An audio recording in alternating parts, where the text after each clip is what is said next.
Olá, meus amigos, minhas amigas do LAC Concursos. Vamos para mais uma aula importantíssima sobre conhecimentos bancários, da disciplina Conhecimentos Bancários, e a aula é do Banco Central do Brasil. Olha, eu disse na aula anterior de vocês do Conselho Monetário Nacional. Em todas as provas de concurso, o examinador faz um revezamento. Ora, ele cobra uma questão do Conselho Monetário Nacional e ora, ele cobra uma questão do Banco Central do Brasil. Então, são duas aulas importantíssimas na qual o aluno tem que assistir essa aula com a máxima atenção possível. O aluno tem a obrigação de fazer as tarefas complementares para ficar super competitivo. Tá certo, meus amigos? Então vamos lá, vamos mais para uma aula do Banco Central do Brasil, né? Primeira coisa muito importante, a gente sempre gosta de ficar reafirmando conceitos anteriores, até para poder criar uma linha de raciocínio, e quando nós criamos uma linha de raciocínio, nós criamos um juízo de valor, e nesse juízo de valor você monta um mapa mental, pronto. Você conseguiu, gente, inserir o mapa mental na sua cabeça, fica tudo mais fácil. Tá? Vamos lá. Primeira coisa, Banco Central, Bacen. O Banco Central é uma entidade supervisora. No mesmo patamar do Banco Central, nós temos aqui, Banco Central, nós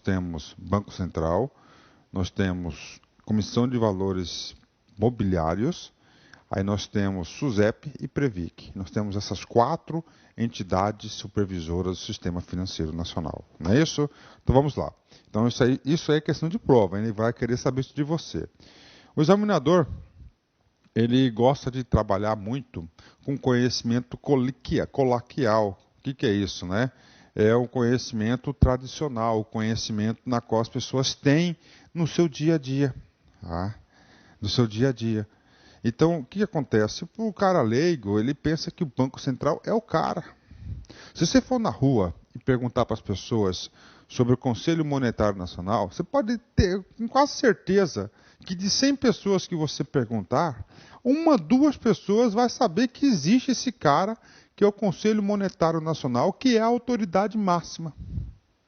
Agora, se você perguntar para as 100 pessoas, 99% vai responder que já ouviu falar alguma coisa, conhece alguma coisa do Banco Central do Brasil. Então, pronto, cara. Então, aí, o que acontece? Isso é um conhecimento popular. E o examinador gosta de cobrar esse conhecimento popular na prova. Nesse sentido, então o examinador tenta enganar o aluno, fazer de tudo para falar que não existe ninguém acima do Banco Central. E está errado. Ele está uma entidade supervisora, ele está no meio, ele é o planejamento tático aí, ele está na estrutura tática do Sistema Financeiro Nacional. Bacana, legal? Então esse é o primeiro conhecimento que você tem que levar para a prova. Não se deixe cair na pegadinha da banca examinadora. Segundo ponto, professor, eu estou gostando demais do curso do senhor, porque o senhor socializa conhecimento. Exatamente. Eu faço de tudo para socializar o conhecimento. Nesse sentido de socializar o conhecimento, eu falo para vocês o seguinte, gente. Olha só. Socializar o conhecimento, né?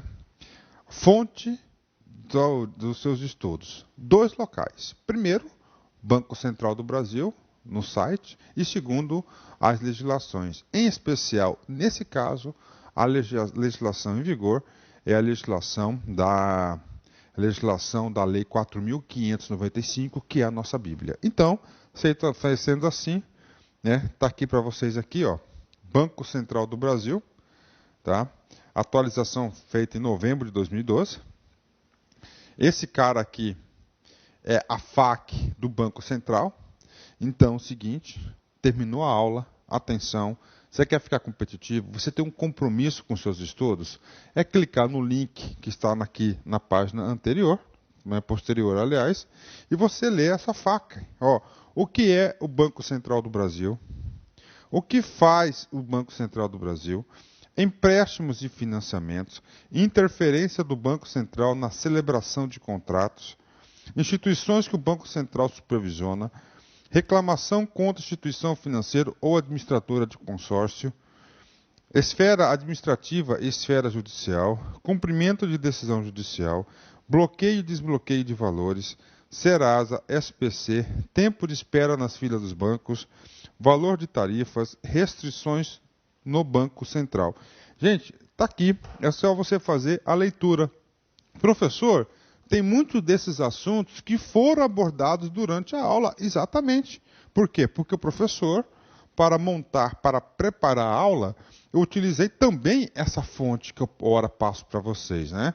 Eu somente estou fazendo o quê? Abrindo aí a origem da nossa referência bibliográfica. Aí está o link para a galera. Eu tenho recebido aí, durante esse curso aqui, muitos e-mails, né? De alunos aí, muitos e-mails de alunos, onde os alunos realmente eles têm aí aderido a nossas sugestões pedagógicas. Para você que está aderindo à nossa sugestão pedagógica, você é um sério candidato a ser aprovado. Tá certo? Pode ter certeza disso. Legal? Então vamos lá. Vamos aqui começar agora a explicar mais sobre esse cara aqui, né? Papel do Banco Central, onde ele atua, né? Essa aqui é uma das aulas preferidas do professor, né? Porque a gente fala muito de economia. Vamos lá. O Banco Central do Brasil, criado pela Lei 4.595/64, é uma autarquia federal, vinculada ao Ministério da Fazenda e tem como missão assegurar a estabilidade do poder de compra da moeda e o sistema financeiro sólido e eficiente. Pronto. 3 pontos importantíssimos, né? Que eu quero passar para a galera aí. 3 pontos importantíssimos. Primeira coisa. Quando que o Banco Central foi criado? Em 1964. Através do quê? Através da nossa Bíblia, que é a Lei 4.595, que reformulou o sistema bancário brasileiro, o sistema financeiro brasileiro, e nessa reformulação houve a criação de 2 grandes órgãos do sistema. Primeiro, o Conselho Monetário Nacional e o segundo, o Banco Central do Brasil. Voltando na aula anterior, eu quero ver se a galera aí está linkada nas aulas do LAC Concurso. O Conselho Monetário Nacional, ele foi criado em decorrência à extinção, não é isso? E substituição do Conselho da Superintendência da Moeda e do Crédito. Já o Banco Central do Brasil foi criado em substituição à Superintendência da Moeda e do Crédito, em 64. Professor, o examinador pode cobrar isso da gente? Pode. E pode ter certeza, se ele cobrar isso de vocês, você vai acertar, e poucos alunos vão saber disso e vão acertar esse negócio. Ok. Segundo ponto importantíssimo desse slide que eu tenho que explicar para vocês, né? Não é só feito para fazer a leitura, não. Aqui, ó. O Banco Central não é uma empresa. O Banco Central é uma autarquia federal. Tá certo? É uma autarquia federal. Professor, o que é uma autarquia federal? Uma autarquia é um ente da administração pública indireta. A administração pública indireta, nós temos aí, pelo Decreto-Lei 267, as seguintes figuras, ó: autarquia, fundações, empresas públicas, sociedades de economia mista. Ok? Então nós temos aí, o Banco Central não faz parte da administração direta, faz parte da administração indireta. É importante o candidato saber disso. É uma autarquia federal. Não se esqueça disso, porque isso pode estar lá na prova de concurso. E, finalmente, a missão, né? Professor, o que vem a ser missão? Missão nada mais é do que o quê? A razão de ser. Então é o seguinte, qual que é a razão de ser, a razão de existir do Banco Central? Está aqui. Professor, por que você está batendo nesses assuntos? É muito simples, cara. Sabe o que está acontecendo? Está acontecendo o seguinte, todas as provas agora de concurso de carreira bancária, gente, está caindo o quê? Redação. Professor, Banco Central é um potencial assunto de redação? Claro que é um potencial assunto de redação. Se cair Banco Central lá na sua redação e você tiver lembrar de trechos ou lembrar da missão do Banco Central, pode ter certeza, cara, que você vai ganhar os pontos de conteúdo.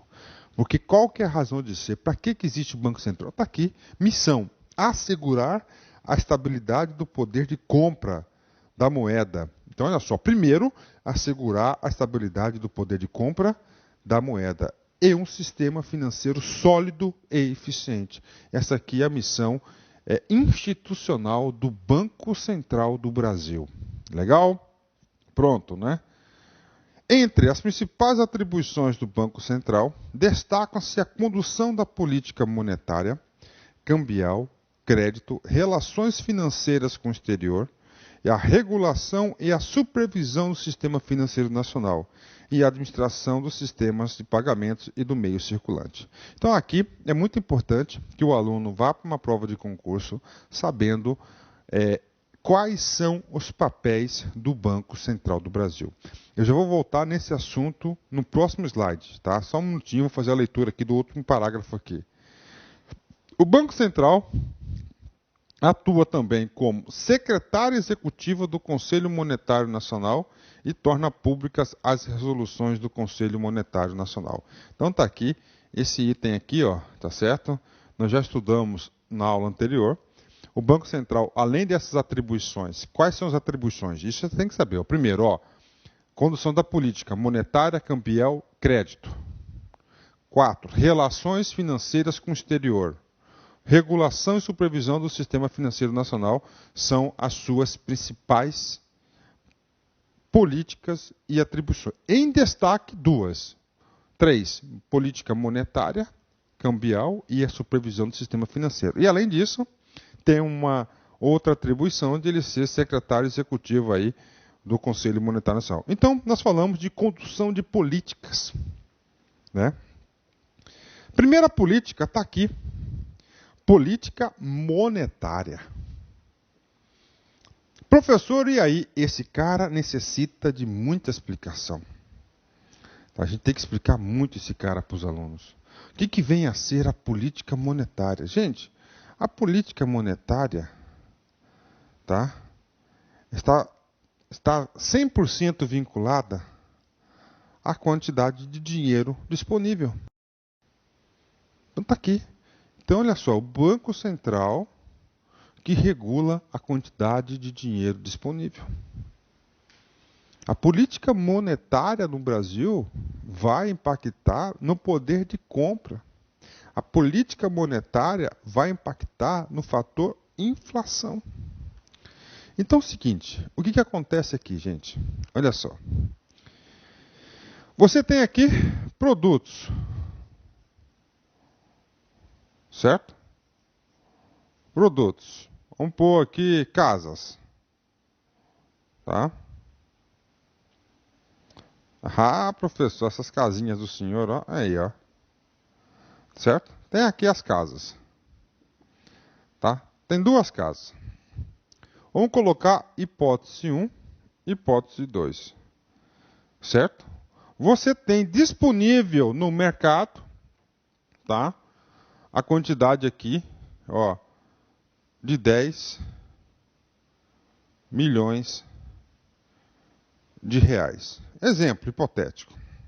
E você tem uma outra situação que você tem aqui 20 milhões de reais disponíveis. Tá aí. Aí eu pergunto para você, na situação 1, 10 milhões de reais aqui disponíveis para você comprar lá esses produtos aqui. Produtos, né? Esses produtos aqui. Essa aqui é a situação 1.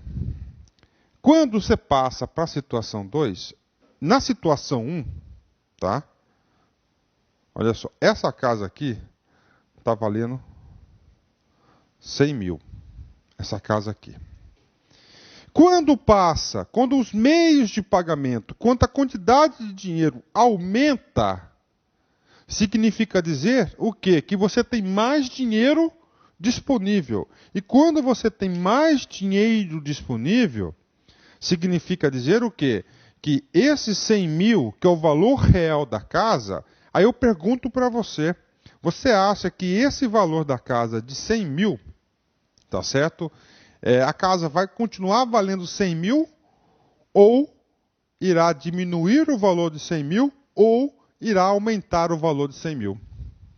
Pela lógica, e essa é uma lógica do mercado, né? Na situação 2 aqui, a casa, é claro que vai passar para 150 mil, por exemplo, porque houve o fator inflacionário, tem muito dinheiro disponível. Professor, mas eu quero mais um exemplo, tudo bem. Agora, na terceira hipótese, né? Olha só, a quantidade de dinheiro colocada em circulação é de 7 milhões. Ou seja, aí eu pergunto, qual que vai ser o valor da casa? Vai permanecer 100 mil? Vai ser mais de 100 mil ou vai ser menos de 100 mil? É claro que nesse caso aqui, como houve uma redução drástica dos meios de pagamento, a casa, o valor dela aí vai diminuir aí, tá? Pode passar para um valor de 80 mil. Estou colocando um exemplo hipotético. Então está aqui para vocês. Isso que é política monetária. Então o Banco Central do Brasil, tá certo? O Banco Central do Brasil, ele regula a quantidade de dinheiro em circulação. Isso é muito importante. Por exemplo, professor, em períodos inflacionários. Períodos inflacionários, qual que é a decisão do Banco Central? De retirar dinheiro da economia. Professor, o Brasil está em crise.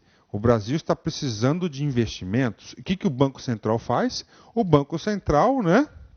Ele aumenta a quantidade de dinheiros em circulação. Então está aqui para vocês. Então isso aqui é a política monetária. A política monetária está 100% vinculada ao controle inflacionário dos produtos, o poder aquisitivo, a estabilidade, o ganho, a renda, tudo isso, tá certo? Agora, isso vem a ser a política monetária. A política monetária visa regular a quantidade de dinheiro disponível na economia. Legal? Lembrando que nesse exemplo aqui, 100 mil aqui é o valor real da casa, dos custos dos fatores de produção.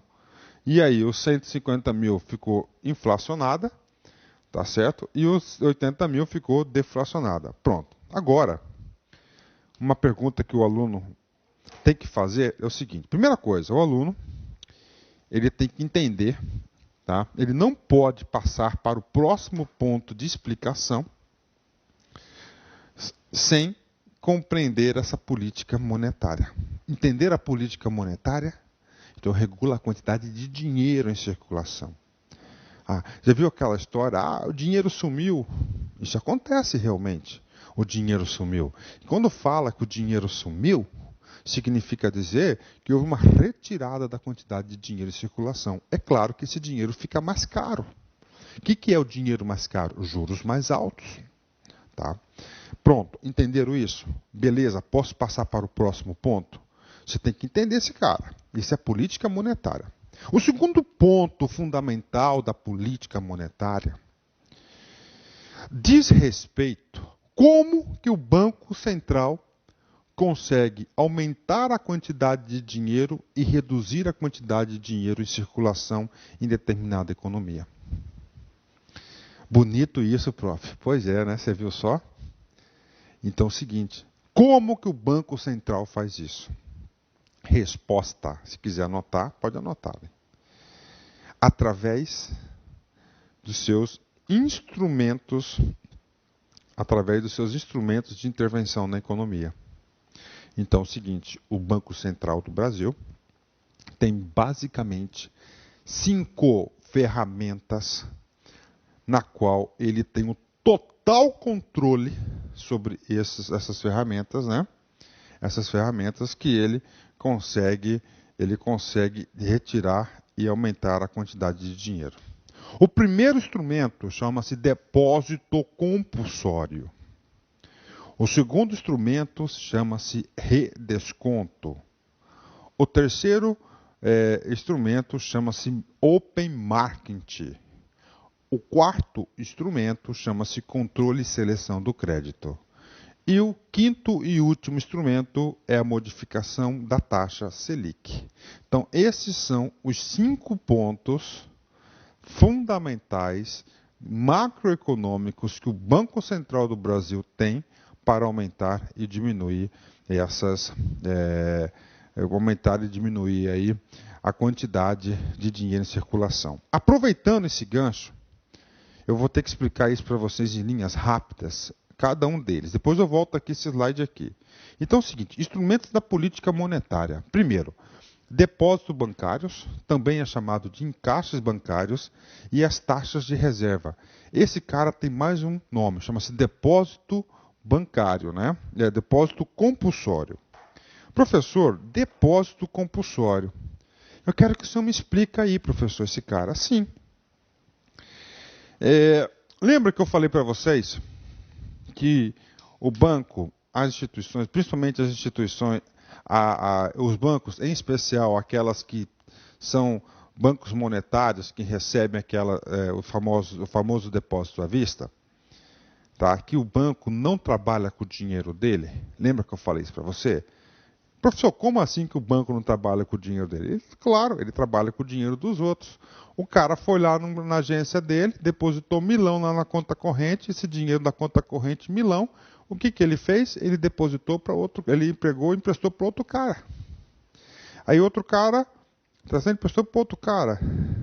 Aí disso ele emprestou para outra pessoa. Aí ele faz o quê? Ele cria moeda escritural. Não é isso? Só que é o seguinte, só para você entender esse cara aqui dos encaixes. Então aqui,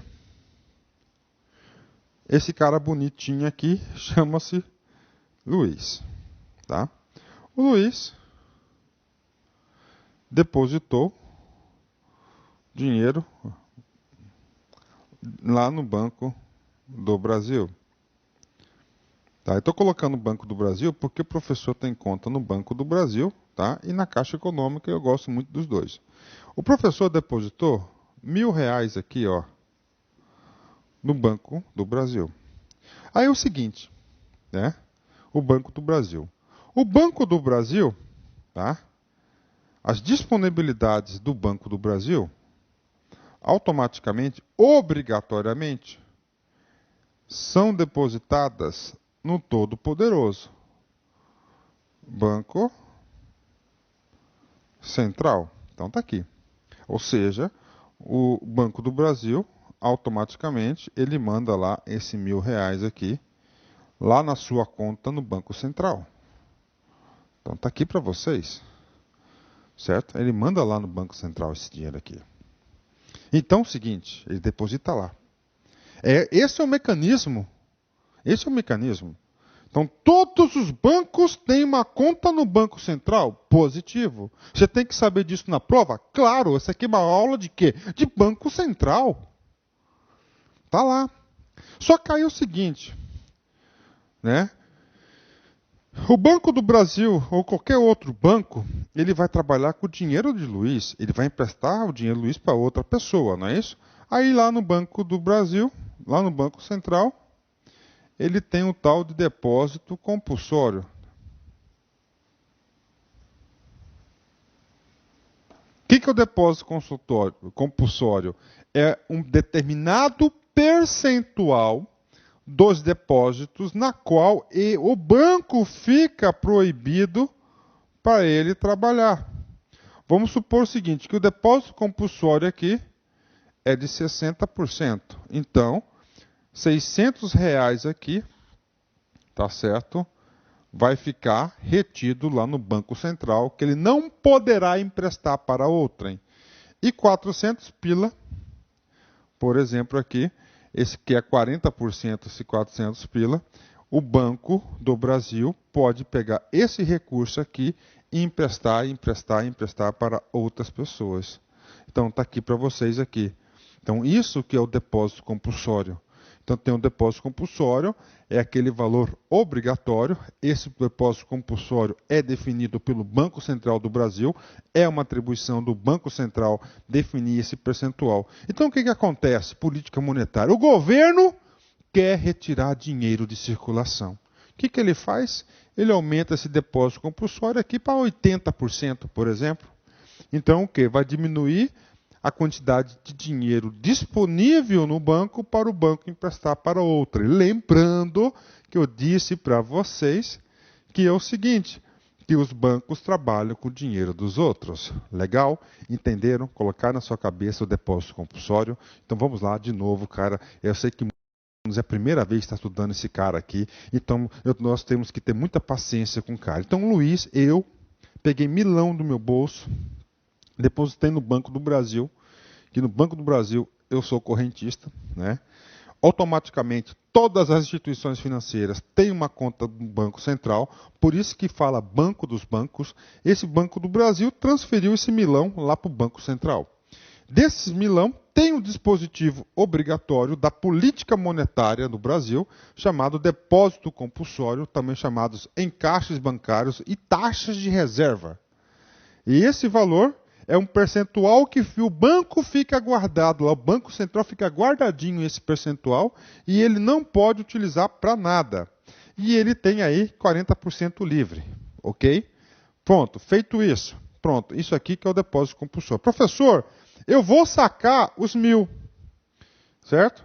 Eu vou sacar os 1.000. Aí é o processo inverso.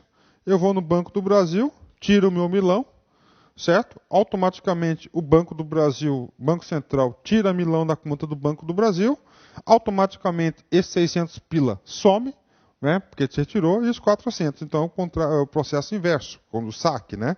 Agora, professor, esse aqui é o que? O depósitos bancários. Ok. Existe um cara também chamado depósito voluntário. Então tem um compulsório que é obrigatório, que não tem escolha, né? Vamos colocar aqui depósito voluntário, nesse mesmo caso aqui. Depósito voluntário. Vamos supor o seguinte, que o Banco do Brasil, né, é um banco bastante conservador, que em vez de ficar emprestando para os outros, porque corre o risco de quando você empresta dinheiro para os outros o cara não pagar, que ele deposita 10% do valor, ele deixa depositado lá no Banco Central como depósito voluntário. Aí nesse caso aqui ficou livre para ele, ó, 30. Então lá no Banco Central você tem os depósitos compulsórios, o depósito voluntário para o cara fazer uma poupança para determinado valor e tem aqui livre. Pronto, tá aí para vocês aí. Esse cara aqui. Então isso aqui é a sistemática dos depósitos bancários, né? Taxas de reserva. Legal? Então tá aí para vocês aí esse cara aqui. Então isso aí é o depósito compulsório, o grande instrumento, tá? O primeiro instrumento da política monetária no Brasil, inclusive no concurso do Banco do Brasil 2014, teve uma questão sobre isso aqui muito difícil, né? Ok? Fechou? Vamos para a próxima questão. Ah, que questão, professor? É o próximo instrumento. Vamos lá. Antes de passar para o próximo instrumento, quero fazer uma avaliação com vocês. Vamos ver como é que está o seu nível aí de fixação de conteúdo, galera. Eu disse para vocês no começo da aula que nós temos 5 instrumentos da política monetária. O primeiro está aí no quadro para vocês, que são os depósitos compulsórios. Qual que é o segundo? Não olha no caderno. Não, olha no caderno. Vamos lá, cara. Eu tenho que fazer que a aula seja ao vivo para vocês. Vocês aqui na internet, cara, vocês têm uma exclusividade. Eu estou dando aula só para você. Estou olhando no seu olho, né? E você está olhando no meu olho. Gente, poxa, professor, isso é uma utopia, professor, porque isso aí não tem um lapso temporal em tempo real. Mas sabe que, papo sério com você, eu sinto que vocês estão aí.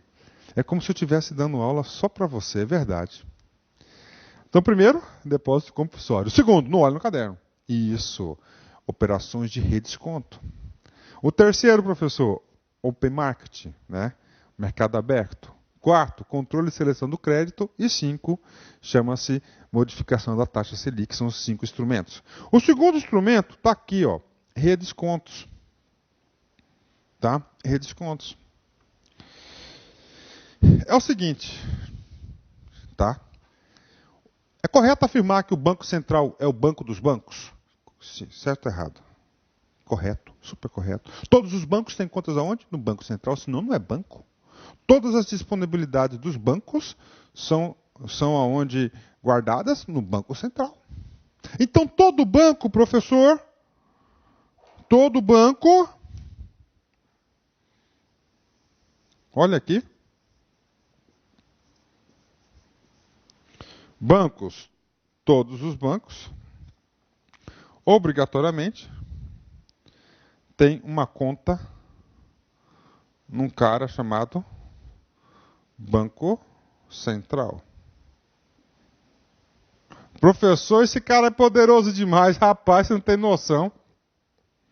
Quanto mais estuda esse Banco Central, cara, mais o professor descobre grandiosidades desse cara aí, Banco Central, Banco dos Bancos. Então todos têm lá. Você tem conta no Banco do Brasil? Qualquer banco aí, no caso eu tenho conta do Banco do Brasil. Tem? Tem. O que acontece? Lá na minha conta no Banco do Brasil, né, eu tenho um limite, um cheque especial. Não tenho? Tenho. Tá aí. Tem um cheque especial. Então, esse cheque especial do Banco do Brasil, olha só, eu tenho um cheque especial lá no Banco do Brasil, tá? Pronto, é isso. Então, quer dizer o seguinte, que todos os bancos, como tem uma conta no Banco Central, ele tem também aí um chamado cheque especial. Tá aí.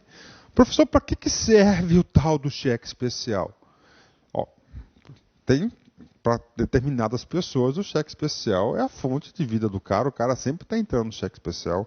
Mas, moral da história, esquece isso que pode confundir a sua cabeça. Então é o seguinte: cheque especial para quê? Para você, quando você está precisando de um recurso rápido, né, isso, sem burocracia, você vai lá e utiliza o cheque especial para momentos, né, contingenciais. Exatamente isso.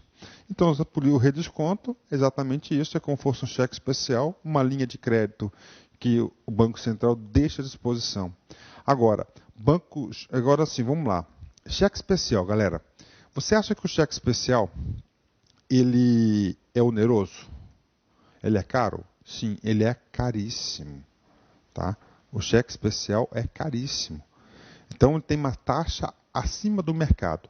Mas quando o banco está precisando, o que ele faz? Ele recorre lá ao cheque especial, porque ele tem que cumprir seus compromissos diários. Então, isso aqui é por desconto. Professor, como é que isso aqui vai impactar na política monetária? Simples. O que acontece? O Banco Central deseja aumentar a quantidade de dinheiro à disposição. O que ele faz? Ele baixa a taxa do cheque especial a 1% ao ano. 1% ao ano. Opa, o banco fala assim, pô, maravilha, eu vou usar o cheque especial, o redesconto lá do Banco Central, que eu vou conseguir esse dinheiro a 1% e vou emprestar 30% ao ano, 40% ao ano, é um bom negócio, ou seja, aumenta a quantidade de recursos disponíveis aí no mercado. Pronto, então olha aí, aprendemos aí o tal do redesconto, tá, que é o cheque especial, aprendemos aí o depósito compulsório, o depósito voluntário, e assim a gente vai aprendendo as coisas aí. Eu sei que eu recebo muitos e-mails, cara, muitos e-mails, né? Eu gostaria até de ter condições de responder todos os e-mails que recebo, mas eu não consigo, é muita coisa, cara, né? E aí, o que acontece, né? Tem alguns e-mails muito marcantes na nossa vida, né? Que nós professores também, nós precisamos ser motivados todos os dias, né? Não é só o aluno que tem que estar motivado, o professor tem que estar motivado para até poder motivar o aluno, né? E um dos e-mails que eu recebi aí, um tempo desse, tempo que eu falo faz uns anos, né? A menina falou assim, professor, eu odiava isso. Eu não queria nem saber dessas coisas. Eu achava que isso era uma coisa que não ia entrar na minha cabeça de jeito nenhum. E agora, professor, eu consegui entender esse assunto e gostar. Pronto, cara. Olha, isso quando a gente lê situações como essa, a gente fica muito... É a gasolina azul, a gente fica muito lisonjeado, né? Tá aí. E sabe o que eu vou falar para você? O fim dessa menina, ela pegou e passou no concurso. Passou. Então, qual que é a moral da história? Se você vai estudar uma matéria na defensiva, pô, eu não gosto desse professor. Eu não gosto desse conteúdo, eu não gosto. Não sei, cara, tira o não da sua vida. Tira esse cara da sua vida. Você vai criando bloqueios mentais e fica muito mais difícil você fixar o conteúdo. Agora, eu gosto desse professor, eu gosto dessa aula, eu gosto desse conteúdo. Pronto, fica tudo mais fácil. Tá certo? A gente sabe que ninguém é obrigado a gostar nem a agradar todo mundo, mas sempre procure ter uma visão positiva, uma visão proativa em concurso. Isso ajuda muito, porque a caminhada do concurseiro não é fácil. E quanto mais negatividade você traz para os seus estudos, mais difícil fica. Tá certo? Então tá aí, tá aprendendo aí com bastante desenvoltura, com facilidade. Então vamos lá, de novo. Depósito compulsório é um percentual dos depósitos à vista e a prazo, que são retidos aonde? No Banco Central. Segundo, redesconto, cheque especial. E a terceira política, eu não vou ler, você leu, não lê também qualquer, exatamente, são as operações de open market, não é isso? Operações de open market, chamado de mercado aberto. Olha aí, operações de mercado aberto, open market. Ok. Professor, o que significa esse cara aqui? Isso aqui, de todos esses instrumentos aqui, o terceiro e o quarto são os mais utilizados no Brasil. Tá? O terceiro, principalmente, né? Por exemplo, o terceiro é muito utilizado tanto na política monetária quanto na política cambial. Né? É a comercialização de títulos, em especial títulos públicos na política monetária. Tá? Professor, o governo tem vários títulos? Sim, o governo tem vários títulos aí, em especial do Tesouro Nacional, tá? Colocados aí no mercado. Quem quiser comprar, vender esses títulos, né? Esses títulos, gente, eles têm uma alta liquidez, ou seja, são títulos muito bem aceitos, fáceis de serem vendidos, né? Então, ele é dinheiro na mão, é dinheiro na mão. Então, é o seguinte, vamos supor o seguinte, olha só. Vamos ver se eu consigo construir aqui um exemplo para vocês, né? Então, o governo tem aqui, ó, 100 milhões de títulos, tá? 100 milhões de reais de títulos, tá? Na qual, né, um título vale R$1. Ok. Professor, pelo amor de Deus, professor, use a caneta vermelha. Vermelha não, preta, ok. Aí é o seguinte, o governo está precisando injetar dinheiro no mercado, tá? Ele quer injetar dinheiro no mercado, tá? Aí ele faz o seguinte, ele quer injetar dinheiro no mercado, tá? Então o governo, né, ele faz, ele vai colocar à venda, ele vai comprar, aliás, né? Tem 100 milhões de títulos, então ele vai comprar. Então ele vai fazer o seguinte, ó, ele vai dar uma ordem de comando de compra, tá? Então o governo, o Banco Central, ele vai dar uma ordem de comando. Então, só voltando um pouquinho aqui que faltou uma informação. O governo, vamos supor numa economia, né, tem 100 milhões de títulos voando aí no mercado. Tá? Ah, o professor Luiz Antônio comprou, o professor Pedro comprou, Marciano comprou, então todo mundo lá, 100 milhões. Tá? E que esses títulos foram comercializados, cada título R$1. Tá? Então, eu comprei o título R$1, pronto, está lá no investimento, tem o rendimento da taxa Selic sobre ele, beleza, tranquilo, está lá. Aí o governo, ele quer colocar dinheiro, entendeu, no mercado. Ele quer colocar dinheiro no mercado. Aí ele vai dar uma ordem de compra, tá? Essa ordem de compra é dado a umas pessoas chamadas de dealers. O que são os dealers? São corretores do mercado, pessoas que atuam no mercado, tá? Que em nome do Banco Central efetuam a compra e a venda. Então os dealers são as pessoas em nome do Banco Central que fazem o seguinte, compram e vendem. Então o Banco Central, como ele quer injetar dinheiro na economia, tá? É a política monetária, pode tirar e colocar dinheiro, ele vai fazer o seguinte, ele vai falar para o dealer, compra.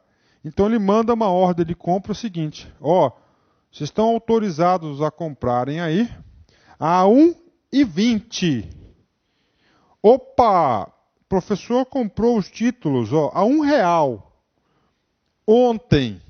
Hoje já está com o valor dele já está 1,20.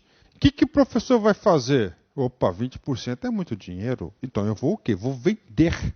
Então vai o meu papel para o Banco Central e entra dinheiro no meu bolso. Moral da história, eu aumentei a quantidade de dinheiro em circulação. Ok? Aí nós compramos lá, moral da história, o Banco Central lá comprou 50 milhões de títulos num dia. E é assim mesmo que acontece. Agora, ao contrário, o governo está precisando retirar, certo? Quer retirar dinheiro de circulação. O que ele vai fazer?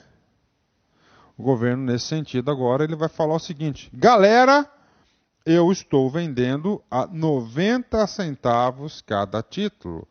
Opa! O cara fala, tá um preço bom, aí a galera vai lá e compra.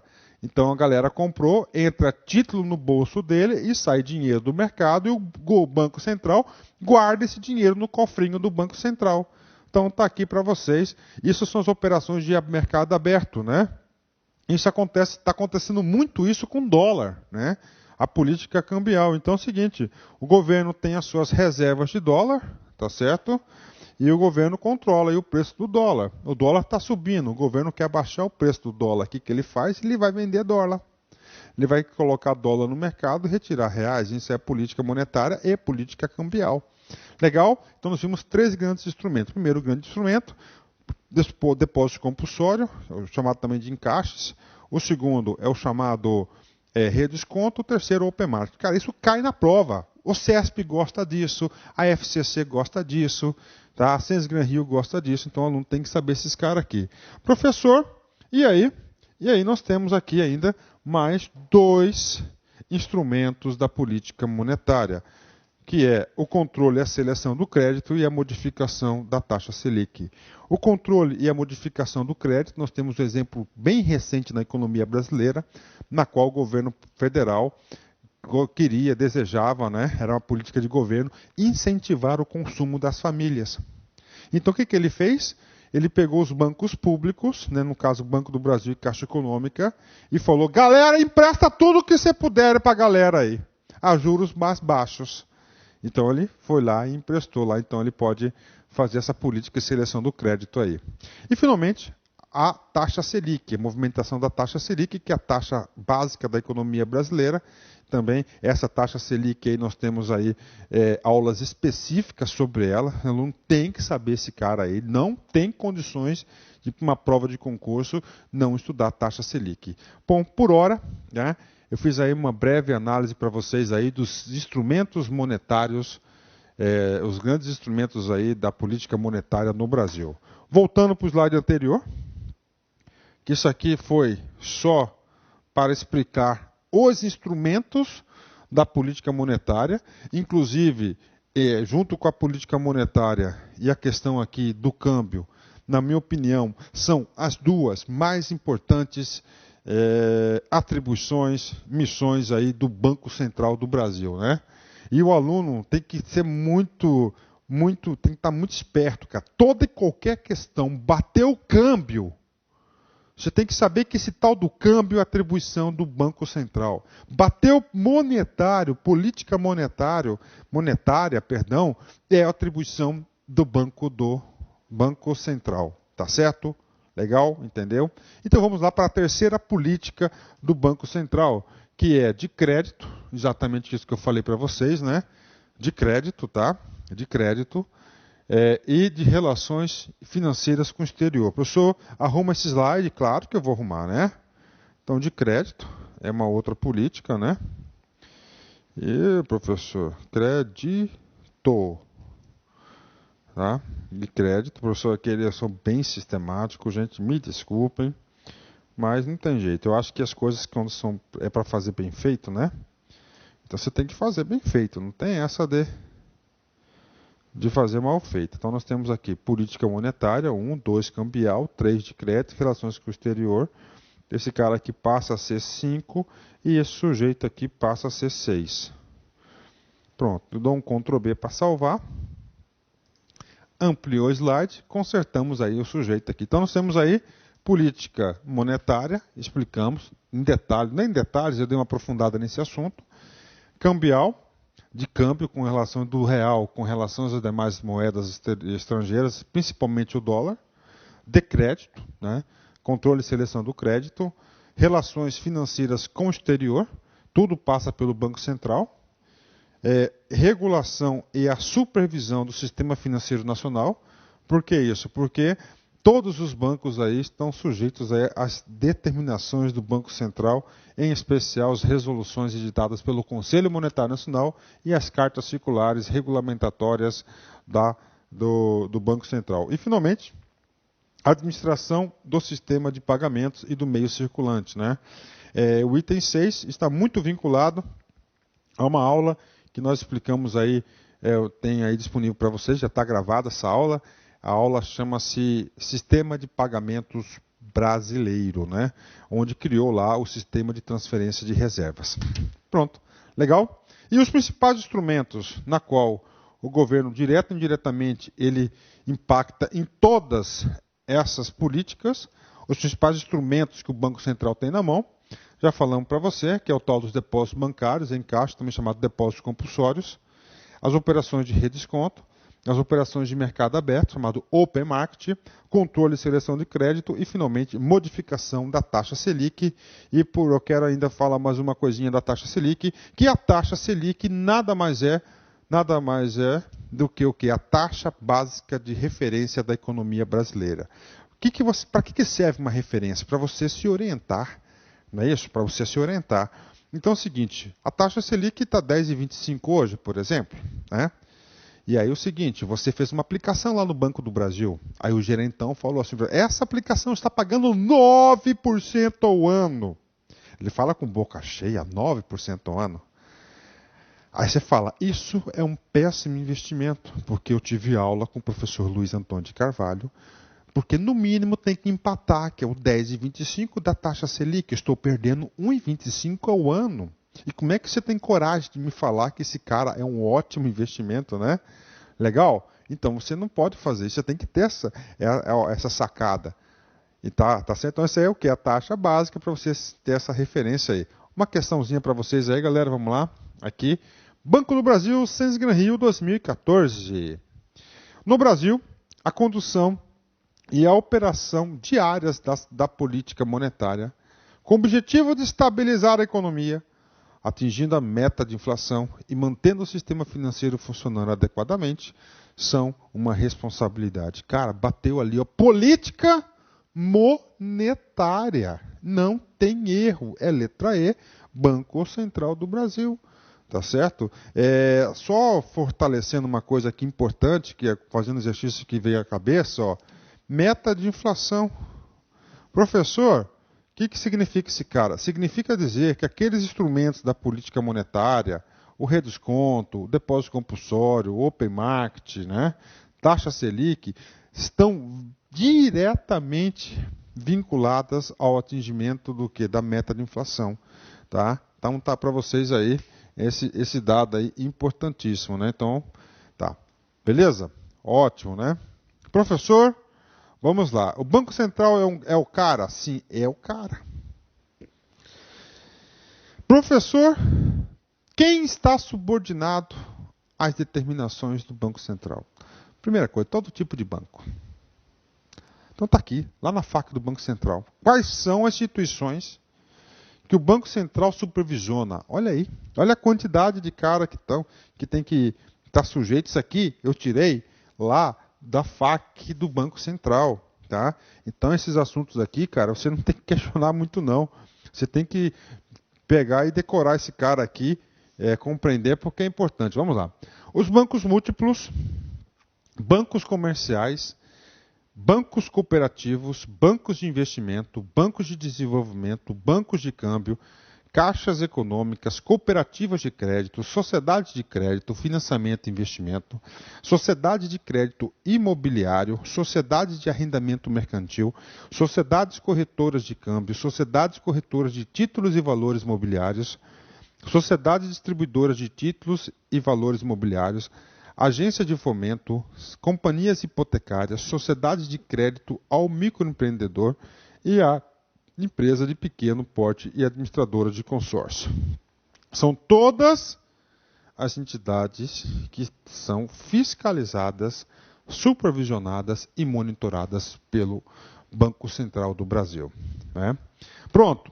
Primeira parte da aula nós completamos. Vamos para a segunda parte da aula. Agora a gente tem um outro bloco importantíssimo aí, importantíssimo para o concurso, que é a Lei 4.595.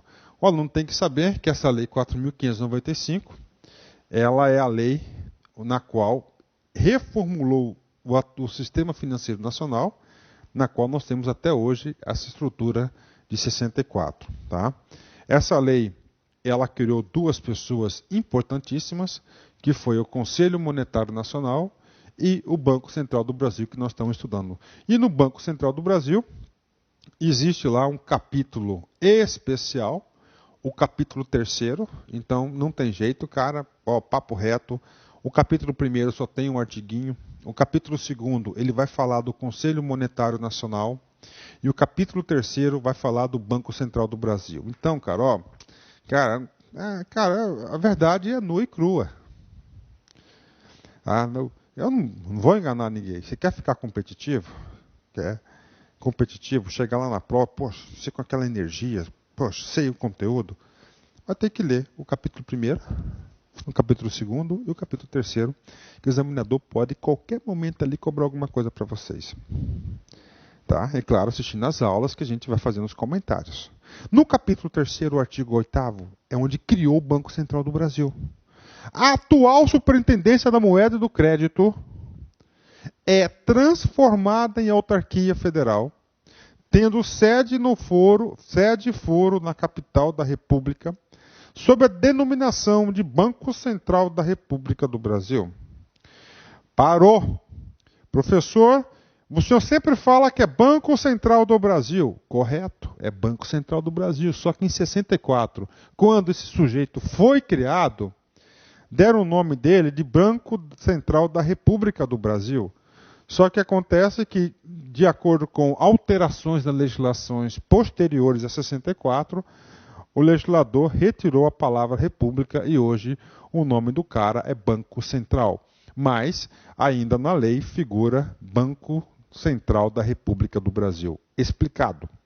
Com a personalidade jurídica e patrimônio próprios, este constituído dos bens, direitos e valores que lhes são transferidos na forma desta lei e ainda da apropriação dos juros e rendas resultados na data da vigência desta lei, do disposto do artigo 9º do Decreto-Lei nº 84/95, dispositivo que ora é expressamente revogado, né? Então, olha aí, houve uma revogação tácita do decreto 84/95. Isso aqui não precisa saber, não. Tá? Tem que saber aqui, esse cara aqui. Então, no artigo 8º, criou o todo-poderoso Banco Central. Parágrafo único. Os resultados obtidos pelo Banco Central do Brasil, consideradas as receitas e despesas, e todas as suas operações serão, a partir do dia 1º de janeiro de 1988, apurados pelo regime de competência e transferidos para o Tesouro Nacional após compensados eventuais prejuízos de exercícios anteriores. Comentários importantíssimos sobre isso. Aqui está falando o seguinte: resultados obtidos. Professor, o que vem a ser esse tal de resultados obtidos? Coloquem assim.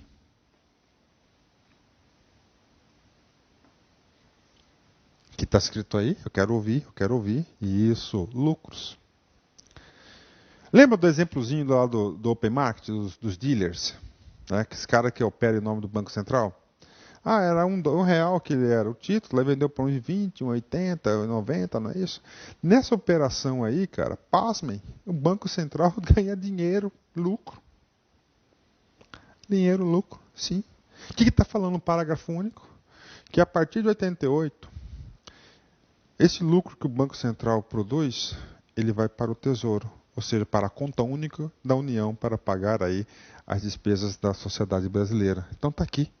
Então os lucros obtidos pelo Banco Central, ele é revertido para o Tesouro Nacional. Pronto.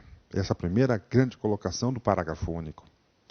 A segunda grande colocação que ora quero me expressar está o seguinte. Não sei se vocês perceberam, essa lei de que ano? 64. Que data que está aqui? 98. Professor, são 24 anos depois, é isso mesmo, 74, 84, 24 anos depois, positivo. Como que o legislador em 64 ia prever, dar um comando para passar a valer primeiro de 88, cara? 24 anos depois? Não. Acontece que esse parágrafo único aqui, ele foi alterado por uma lei posterior a 64. Aí, mais uma vez aqui, demonstrando para vocês aí, que da lei antiga, que ela é toda ela retalhada. Então, o aluno tem que ter máxima atenção na aprendizagem da lei. Legal? Vamos para frente, claro, né? O artigo 9º, né, do capítulo 3º da Lei 4.595, diz o seguinte: compete ao Banco Central da República do Brasil cumprir e fazer cumprir a disposição que lhes são atribuídas pela legislação em vigor e as normas expedidas pelo Conselho Monetário Nacional. Então, se alguém aqui tem dúvidas em relação à obrigatoriedade, que o Banco Central do Brasil está subordinado ao Conselho, com esse artigo 9º, tira essas dúvidas, né? Aí vamos lá. Compete privativamente ao Banco Central da República do Brasil. Ou seja, agora o artigo 10º é importante também, está muito importante. O 10º você tem que ler o 10º todinho, várias vezes, inclusive seus parágrafos, tá? Parágrafo 1º, parágrafo 2º. Professor, mas tem coisa lá que eu não entendo. Cara, mas você tem que ter essa noção. É muito difícil você... Se você for querer entender essa lei em detalhes, você vai ficar 4 meses estudando com a gente aqui. Só isso aí, porque é muito detalhe. Então aqui você vai ter que usar uma estratégia da decoreba.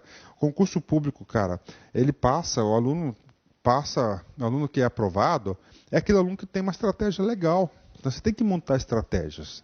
Então o artigo 10º é importante, porque ele fala o que compete a ele, né? Lembra daquelas atribuições que eu falei do depósito compulsório, dos redescontos, da operação de mercado aberto, controle, está tudo aqui. Aqui que vai legitimar aqueles instrumentos que o banco tem para executar a política monetária. Primeiro, vamos lá, emitir moeda, papel e moeda metálica nas condições e limites autorizados pelo Conselho Monetário Nacional. O cara aqui tem que prestar atenção, porque lá no Conselho Monetário não é emitir, é autorizar. Então isso pode gerar confusões, né? 2. Executar os serviços do meio circulante. 3. Determinar o recolhimento até de 100% do total depósito à vista, né? E até, olha só, 60% de outros títulos, né? Vou até colocar em negrito esse cara aqui, porque esse cara aqui, ó, caiu na prova, ó. Sabe? Aí, ó, esse cara aqui caiu no concurso agora recente que teve, ó. Ele queria saber, era esse 60%. O professor brincou que o examinador teve coragem de cobrar isso. Rapaz, você não tem noção, cara. O cara lá é do mal, o cara cobra mesmo, né? Então o cara tem que dar uma lida com atenção aqui, né? Que ele vai, com certeza aí, mandar bem na prova, né? Então aqui, o item 3, ele fala do recolhimento. Esse recolhimento é o depósito compulsório. Então dá nome a esse inciso, chama-se depósito compulsório, né? Aí o seguinte, eu quero dizer para vocês o seguinte, ó, cabe ressaltar que a determinação dos percentuais de recolhimento dos compulsórios dos balanços era realizada pelo Conselho Monetário Nacional até 89. Então, até 89, quem definia os percentuais era o Conselho Monetário Nacional. Aí foi aprovada a Lei 7.730 de 89, que deu nova redação à Lei 4.595 e transferiu para o Banco Central tal competência. Tá? Então, por isso que o Banco Central aí tem essa competência. Vamos lá. 4. Receber os recolhimentos compulsórios que tratam o inciso anterior. Então, olha só, ele define o 4 os percentuais e no 5 ele guarda. E os depósitos voluntários. Olha aí. Professor, eu agora estou entendendo, professor, eu estou me sentindo competitivo. O que é o depósito voluntário? É o valor que ele deixa depositado lá, lembrando que o Banco Central é o banco dos bancos, né? Professor, né? Vamos lá, outro. Realizar operações de redesconto. Olha aqui o tal do cheque especial, né? Em empréstimo às instituições financeiras bancárias. 6. Exercer o controle do crédito sob todas as suas formas. Né? Olha aí. Professor, mas agora lendo isso, professor, depois da explicação, eu fico muito mais confortável. Glória a Deus, né? 7. Efetuar o controle dos capitais estrangeiros nos termos da lei. Olha aí, ó, relações com o comércio com outros países, né? Agora aqui tá. Aqui faltou um cinquinho aqui. Vamos arrumar esse cara. Claro que eu vou arrumar, né? Aqui, ó. 7, aqui não é 3, isso aqui é 8, né? A gente arruma, não tem problema, o aluno é compreensível, né? Ok. Ser depositário das reservas oficiais de ouro e moeda estrangeira e dos direitos especiais de saque e fazer com estas últimas todas e quaisquer operações previstas no convênio constitutivo do Fundo Monetário Nacional. Então, todo o dinheiro do Fundo Monetário Nacional é depositado no Banco do Brasil? Não. É onde? Banco Central do Brasil. 9. Exercer a fiscalização das instituições financeiras e aplicar penalidades. Está aí. Professor, se o Itaú pisar na bola, vai levar canetada do Banco Central. Onde que está escrito que o Banco Itaú pode levar canetada? Aqui, no artiguinho, no inciso 8º desse artiguinho. Inciso 9º, perdão. 10º, conceder autorização a instituições financeiras a fim que possam. Olha aí, então ele concede autorização para quê? Para que possam funcionar no país. B, instalar ou transferir suas sedes ou dependências, inclusive no exterior. C, ser transformadas, fundidas, incorporadas e ou encampadas. 9. Praticar operações de câmbio, crédito real e venda habitual de títulos da dívida pública federal, estadual ou municipal, ações debêntures, letras hipotecárias e outros títulos de crédito ou mobiliários. E. Ter prorrogados os prazos concedidos para funcionamento. F. Alterar seus estatutos. G. Alienar ou, por qualquer outra forma, transferir seu controle acionário. Cara, isso aqui é importante demais, cara. Eu vou voltar esse aqui, que aqui tem, 9. Conceder autorização a instituições financeiras a fim que possam funcionar no país. Aqui você vai ter que ler o parágrafo 2º desse artiguinho, do artiguinho 10º. Porque no parágrafo 2º diz um tal de decreto. Ou seja, um banco do exterior quer vir se instalar no Brasil.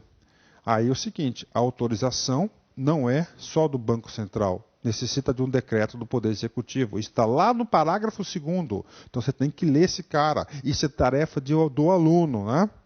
Passamos esse sujeito, sim, vamos lá. 11. Estabelecer condições para a posse e para o exercício de quaisquer cargos da administração de instituições financeiras privadas, assim como para o exercício de quaisquer funções em órgãos consultivos, fiscais e semelhantes, segundo normas que forem expedidas pelo Conselho Monetário Nacional. Esse inciso 11 é muito importante.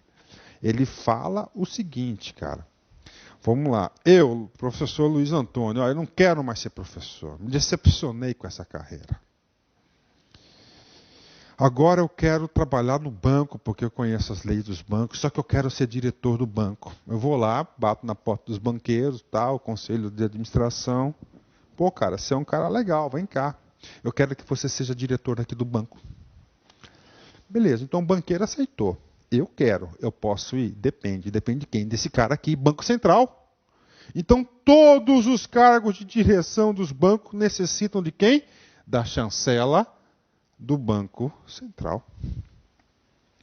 Professor, por que isso? Porque ele tem a responsabilidade de zelar pelo sistema financeiro nacional. E tem muitas pessoas que são impedidas de assumir aquele cara. Lá tem um cadastro lá, rapaz, de uma lista negra lá, de caras que eles não aprovam. Caras que já deram golpe, não sei o quê, né? Aqui ele quer evitar o quê? Que o vampiro toma conta, que ele está evitando que o vampiro, que ele deposse o vampiro para cuidar do banco de sangue, né? 12. Efetuar, como instrumento de política monetária, operações de compra e venda de títulos públicos. Ok. 13. Determinar que as matrizes das instituições financeiras registrem os cadastros das firmas que operem em suas agências há mais de um ano, sem muito impacto. Ok. Fechou, né? Então tá aí para vocês aí atribuições do Banco Central. Cara, cai muito. Tá? Artigo 8, 9, 10. Cara, não perca tempo, cara. As provas estão cada vez mais detalhadas, tá? Então aí está com você. Essa aula aqui é mais uma aula exaustiva. Uma aula que com certeza prepara o aluno para qualquer questão desse assunto Banco Central, para qualquer prova. Tá? Inclusive o seguinte, nós temos alunos que fazem o concurso de analista do Banco Central que assistem nossas aulas. Tá? Tem muito aluno que assiste nossas aulas de Banco Central, principalmente de noções de política monetária, econômica, cambial, né? Que a gente gosta muito desse assunto, e quando você gosta muito de um assunto, você faz questão de, você tem aquela satisfação muito grande da aula. Eles assistem às aulas de conhecimentos bancários, nessas aulas específicas, para fazer o concurso Banco Central e sai bem. Né? Nós temos aí, graças a Deus, aí, muitos alunos, centenas e centenas de alunos aí, no Brasil todo aprovados, trabalhando já em Banco Central, Caixa Econômica, Banco do Brasil, BNDES, Banest, todos esses bancos. Né? Vamos aqui, professor, composição. Então é o seguinte, uma coisa muito importante, que o examinador pode querer saber de você é o seguinte, quem que escolhe o presidente e os diretores do Banco Central? Está aí. Está aí. Quem escolhe, né? Então, quem escolhe é a presidente. Né? O presidente, né? A presidente ou o presidente. Então, o presidente da República que escolhe esse cara. Né? Só que, pelo artigo 52 da Constituição Federal, compete privativamente ao Senado Federal aprovar previamente por voto secreto, após a arguição pública, a escolha de presidente e diretores do Banco Central. Então é o seguinte, isso é uma questão que pode cair no concurso, o aluno tem que saber disso. Então o presidente do Banco Central e os seus diretores não dependem exclusivamente da aprovação somente do presidente da República, mas necessita do aval do Poder Legislativo. Porque no Brasil nós temos regime de freios e contrapesos. Um poder controla o outro. Como é um cargo muito importante esse cara aqui, importantíssimo mesmo esse cara aqui, então a Constituição, o Constituinte, que definiu nossa Carta Magna, a lei mais importante no país, diz o seguinte, como esse cargo é muito importante, tem que passar lá pelo Senado e ser sabatinado. Né? Professor, quando eu tinha mais tempo, eu adorava assistir as sabatinas aí do Congresso Nacional. Né? Normalmente, né, eu vou fazer um comentário para vocês aí, e normalmente sempre lá tem, né, os senadores da oposição e os senadores aí da situação. Cara, mas o que mais vi era uma rasgação de seda, uma puxação de saco do cara. É claro que tinha um outro aí que fazia umas perguntas um pouco mais complicadas, mais técnicas, né? Mas a impressão que eu tinha, pela resposta do outro cara, que já estava tudo combinado. Pô, cara, você vai me perguntar isso assim, dessa forma, pá. Bom, isso é o país, né? Infelizmente, né? Nosso pacto federativo, nosso pacto democrático, nós temos que revisar esse cara urgentemente, né? Então nós temos, eu estou muito preocupado com essa situação, nossa, mas vamos para a aula aí, né? Vamos para a aula que isso aqui não é a hora da gente estar falando dessas coisas. Uma coisa muito importante para vocês, o presidente do Banco Central, ele é ministro de Estado? Professor, repete. Bem, Presidente do Banco Central, ele é ministro de Estado? Não sei. Não, não é. Ele é o quê? Ele é presidente de uma autarquia. Só que esse cargo de presidente do Banco Central é o cargo. Se é o cargo, tá certo? Se é o cargo,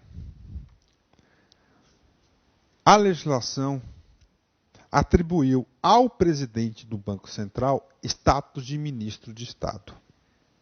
Ok? Então, se na prova o CESP pode perguntar isso para vocês, o presidente do Banco Central tem prerrogativas e status de ministro de Estado, certo ou errado?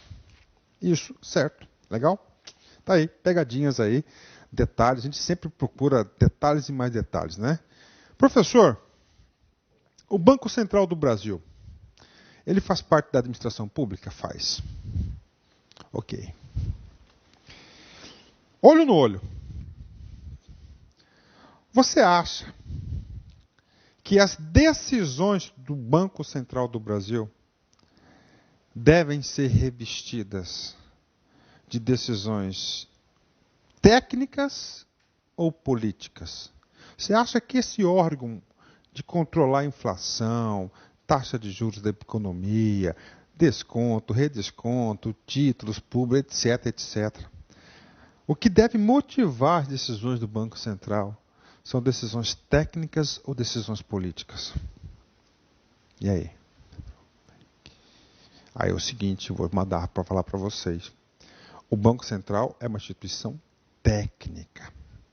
E vou bater uma real para vocês. Todas as vezes que o Banco Central do Brasil deixou a política influenciar nas suas decisões, nós pagamos muito caro por isso. Tá? Eu tenho aí 40 anos de idade. Acompanho o mercado aí seguramente aí 16 anos. E nesses 16 anos, Plano Real, Plano Real, Collor, todas essas baboseiras aí, todas essas coisas aí que eu já vivi, tudo isso aí. Eu pude acompanhar várias decisões do Banco Central que foram políticas.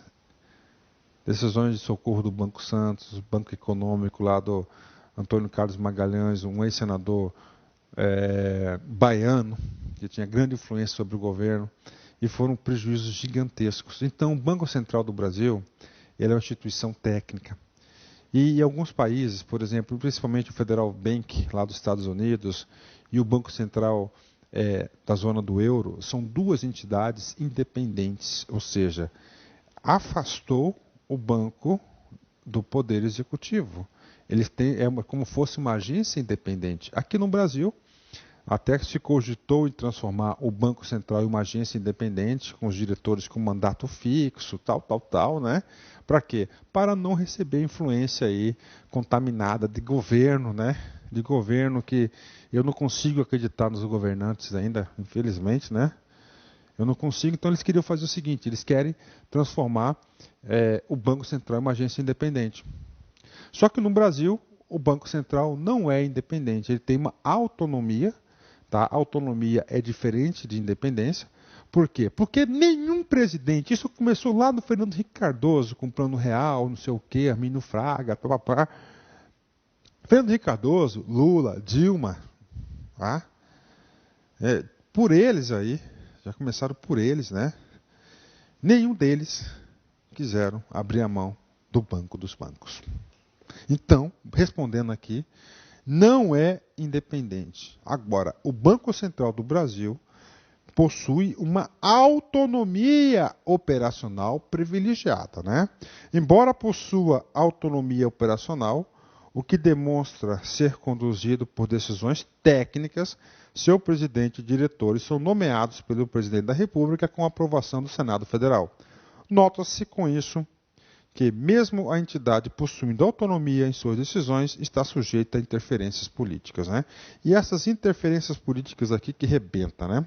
Então, visão esquemática do Banco Central para a gente fechar aí essa super aula. Gostei muito dessa aula de hoje, né? Primeiro, ele é o banco dos bancos, tá certo? Tem aí, ele recebe aí os depósitos compulsórios, ele faz aí, ele dá o cheque especial que são os redescontos de liquidez para os demais bancos.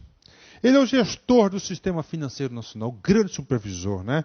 Ele edita as normas, atualizações, fiscalizações, intervenções.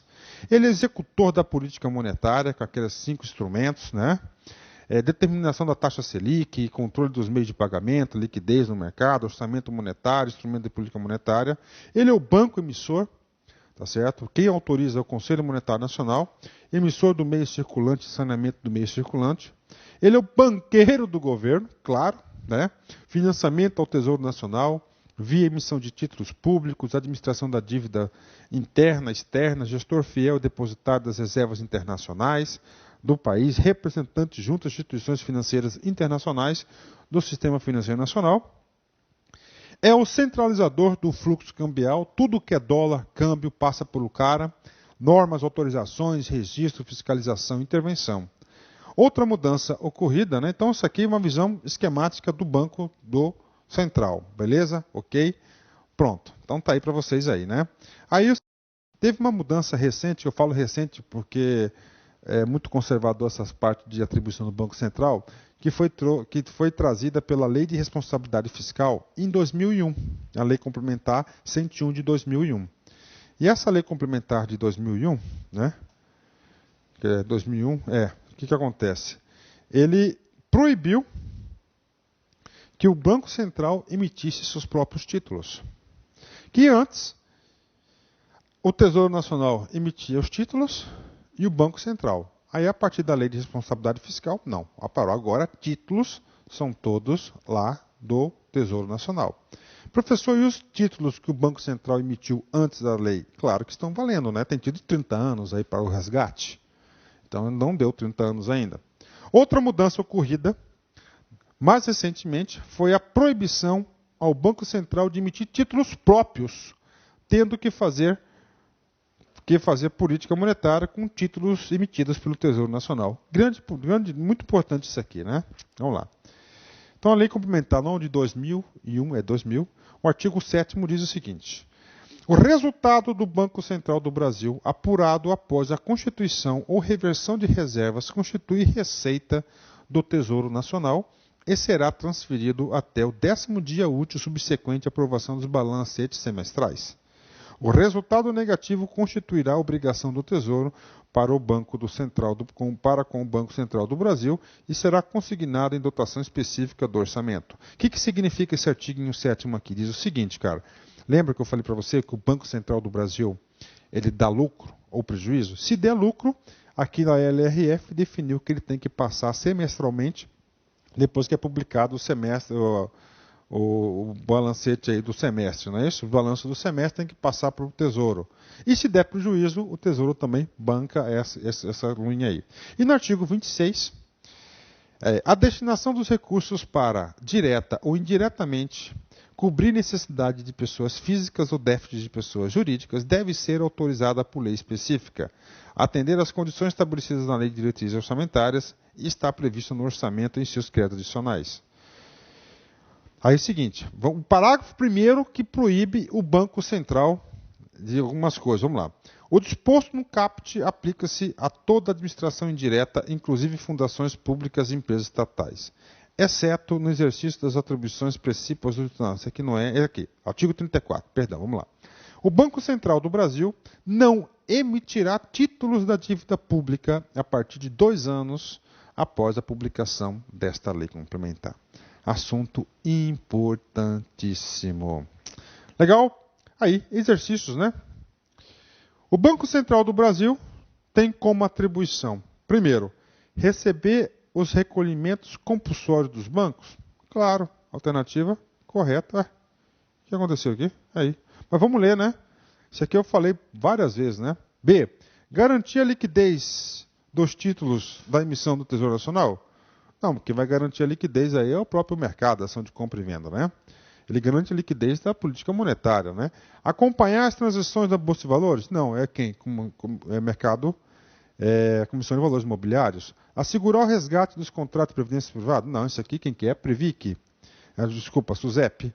Fiscalizar os repasses dos recursos do BNDES? Não, não é ele que faz isso aí do BNDES, é que é o Ministério que faz. Então, alternativa letra A. Poxa, terminou? Nem acredito, né? Uma aula legal aí. E para encerrar aqui, né, uma mensagem evangélica. Melhor do que tocar um instrumento é ser um instrumento e ser tocado por Deus. Olha que legal, hein? Melhor do que tocar um instrumento é ser um instrumento e ser tocado por Deus. E pode ter certeza que todos nós somos instrumentos tocados por Deus. Forte abraço, fique com Deus e até a próxima aula. Tchau, tchau. Clique like.